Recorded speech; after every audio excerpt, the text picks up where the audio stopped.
नमस्कार, take Marathi Raghu YouTube चॅनलमध्ये आपलं स्वागत आहे। आचारसंहिता लागण्यापूर्वी 10 धडाकेबाज मोठे निर्णय। चला पाहूया पहिला निर्णय। शुभमंगल सामूहिक विवाह योजनेत अनुदानामध्ये वाढ। आता संस्थांना मिळणार 25,000 रुपये अनुदान। शुभमंगल सामूहिक विवाह योजनेत अनुदानामध्ये वाढ करून 25,000 रुपये करण्याचा मंत्रिमंडळाचा निर्णय। सध्या सामूहिक किंवा नोंदणीकृत विवाहासाठी मंगळसूत्र व इतर वस्तूच्या खरेदीकरता प्रत्येक जोडप्याला 10,000 रुपये तर संबंधित स्वयंसेवी संस्थांना दिले जाते 2,000 रुपये अनुदान। आता जोडप्यांना 25,000 रुपये आणि संस्थांना 2,500 रुपये वाढीव अनुदान देण्यात येणार आहे। हे अनुदान डीबीटी पद्धतीने थेट खात्यात जमा होणार आहे। आदिवासी विकास, सामाजिक न्याय व बहुजन कल्याण आणि इतर विभागामार्फत राबवण्यात येणाऱ्या विवाह योजनेत देण्यात येणाऱ्या अनुदानातही या निर्णयामध्ये वाढ करण्यात येणार असल्याचं या ठिकाणी सांगण्यात आलेलं आहे। आता 2 नंबरची अपडेट पाहूया। आता ही एक महत्त्वाची अपडेट हाती आलेली आहे। पोलीस पाटलांच्या मानधनात भरीव वाढ। आता मिळणार महिन्याला 15,000 रुपये। पोलीस पाटलाच्या मानधनात भरीव वाढ करण्याचा राज्य मंत्रिमंडळाचा निर्णय। आता पोलीस पाटलांना महिन्याला 15,000 रुपये मानधन मिळणार आहे। सध्या पोलीस पाटलांना 6,500 रुपये मानधन। पोलीस पाटलांचे कर्तव्य आणि जबाबदारीमध्ये वाढ। त्यांना सध्या देण्यात येणारे मानधन कमी असल्याने हा घेतला आहे मोठा निर्णय।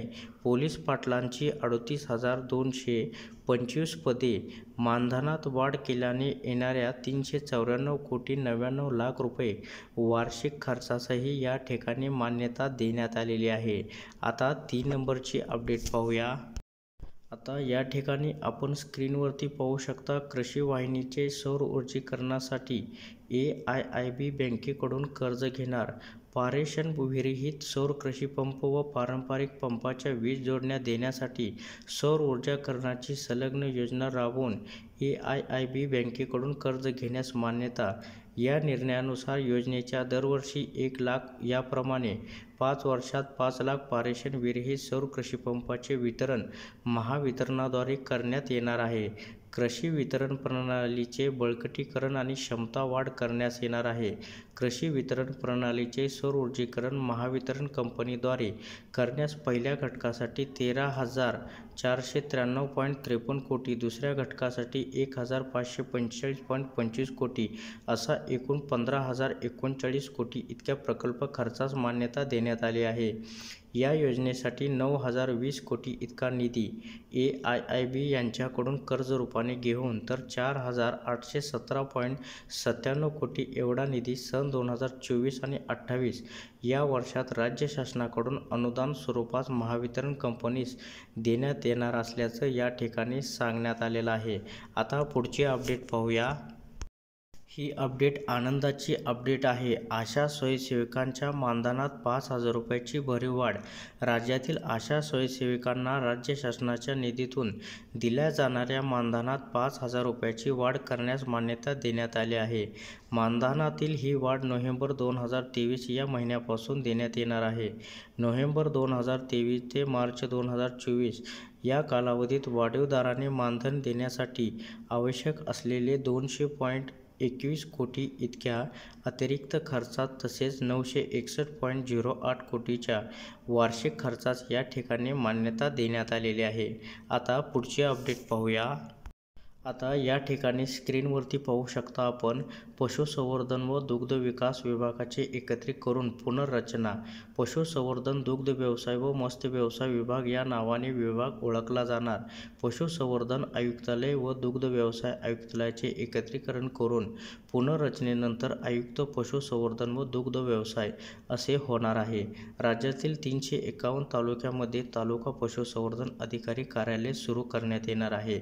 317 तालुक्यामध्ये तालुका पशुवैद्यकीय चिकित्सालय सुरू केलं जाणार आहे। राज्यातील 2,841 पशुवैद्यकीय श्रेणी, 2 दवाखान्याची पशुवैद्यकीय श्रेणी, 1 दवाखान्यामध्ये श्रेणीवाढ करण्यास या ठिकाणी मान्यता देण्यात आलेली आहे। आता आयुक्त पशुसंवर्धन व दुग्ध व्यवसाय यांच्या अधिपत्याखालील या ठिकाणी 12,451 नियमित, 3,330 बाह्य यंत्रणेद्वारे कंत्राटी पदासाठी एकूण 15,781 पदांच्या वेतनाकरता 1,624.48 कोटी इतक्या आवर्ती खर्चास या ठिकाणी मान्यता देण्यात आलेली आहे. आता पुढची अपडेट पाहूया. आता महानंद दूध संघाची स्थिती सुधारणार, 5 वर्षासाठी राष्ट्रीय दुग्ध व्यवसाय विकास मंडळाकडे व्यवस्थापन. महानंद या सहकारी दूध क्षेत्रातील शिखर संस्थेच्या बळकटीकरणासाठी संस्थेचे व्यवस्थापन पुढील 5 वर्षासाठी राष्ट्रीय दूध विकास मंडळाकडे सोपवण्यास मंत्रिमंडळाची मान्यता देण्यात आली आहे. महानंदच्या पुनर्वसन योजनेसाठी शासन व राष्ट्रीय दुग्ध विकास मंडळ NDDB यांच्यामध्ये आवश्यक तो करारनामा करण्यात येणार आहे. महानंद हा महाराष्ट्रातील शेतकरी व ग्राहकाच्या जीवनाचा अविभाज्य भाग, त्यामुळे या संस्थेच्या पुनर्जीवनासाठी शासनाने घेतला आहे पुढाकार. NDDBच्या प्रकल्प अहवालानुसार पुढील 5 वर्षात महानंद ही रुपये 84.00 कोटी इतक्या नफ्यात येईल अशी अपेक्षा सांगितलेली आहे. तर महानंदच्या पुनर्जीवन योजनेसाठी एकूण 253 कोटी 57 लाख इतका निधी महानंदास भाग भांडवल स्वरूपात उपलब्ध करून देण्यात येणार असल्याचं या ठिकाणी मंत्रिमंडळामध्ये महत्त्वपूर्ण निर्णय झालेला आहे. आता पुढचे अपडेट पाहूया. आता भोगवटा मूल्य कमी करण्याचा निर्णय. राज्यातील सहकारी संस्थांचे भोगवटदार वर्ग 2 पासून वर्ग 1 मध्ये रूपांतरित करण्याकरता भोगवटा मूल्याची रक्कम 15% वरून 10% करण्याचं मुख्यमंत्री एकनाथजी शिंदे यांचे निर्देश. सहकारी संस्थांच्या स्वयं पुनर्विकासासाठी भोगवटा मूल्य 5% इतका राहणार असल्याचं या ठिकाणी मंत्रिमंडळामध्ये महत्त्वपूर्ण शासन निर्णय झाला आहे. आता पुढची अपडेट पाहूया. ही अपडेट अतिशय महत्त्वाची अपडेट आहे. श्रीनगरजवळ महाराष्ट्र राज्य अतिथीगृह बांधणार, 2.5 एकर भूखंड घेणार. जम्मू काश्मीरमधील बडगाम जिल्ह्यातील इचगाम तालुक्यात महाराष्ट्र राज्य अतिथीगृह बांधण्यासाठी 2.5 एकर भूखंड घेण्यास मंत्रिमंडळाची मान्यता. जम्मू काश्मीर येथे जाणाऱ्या पर्यटकाची सोयीस्कर, आरामदायी व माफक दरामध्ये निवासाची व्यवस्था होण्यासाठी अतिथीगृह बांधण्याचा निर्णय झाला आहे. जम्मू आणि काश्मीरमध्ये 8.16 कोटी रकमेचा या ठिकाणी क्रमांक 576 मधील 20 कनाल क्षेत्रफळ, 2.50 एकर भूखंड महाराष्ट्र राज्य अतिथीगृह बांधकामासाठी या ठिकाणी मंजुरी देण्यात आलेली आहे. आता पुढचे अपडेट पाहूया. तर मुख्यमंत्री ग्राम सडक योजनेत 23,000 किलोमीटर रस्ते बांधणार. 2024-25 या वर्षात 10,000 किमी रस्ते.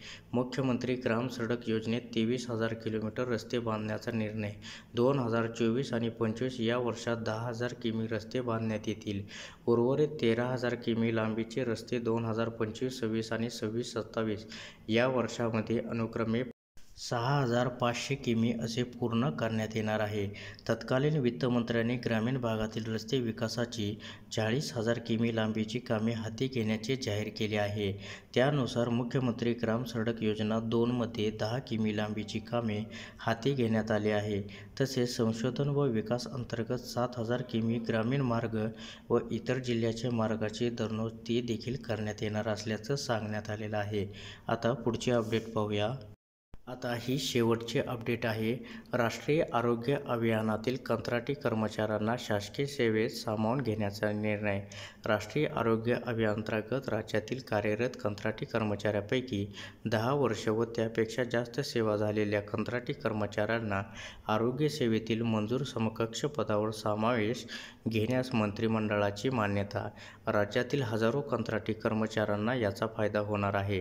राष्ट्रीय आरोग्य अभियानांतर्गत कार्यरत कंत्राटी कर्मचाऱ्यांपैकी 10 वर्ष व त्यापेक्षा जास्त सेवा झालेले कंत्राटी कर्मचाऱ्यांसाठी वयाची अट शिथिल करण्यात येणार आहे.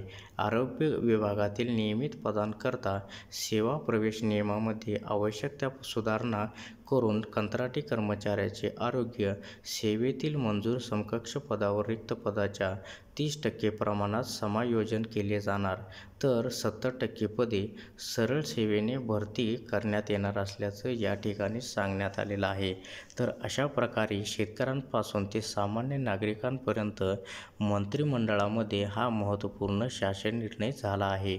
तर अशा प्रकारच्या महत्त्वपूर्ण अपडेट जाणून घेण्यासाठी आताच आपल्या टेक मराठी रघु यूट्यूब चॅनेलला जास्तीत जास्त शेअर व सबस्क्राईब करा.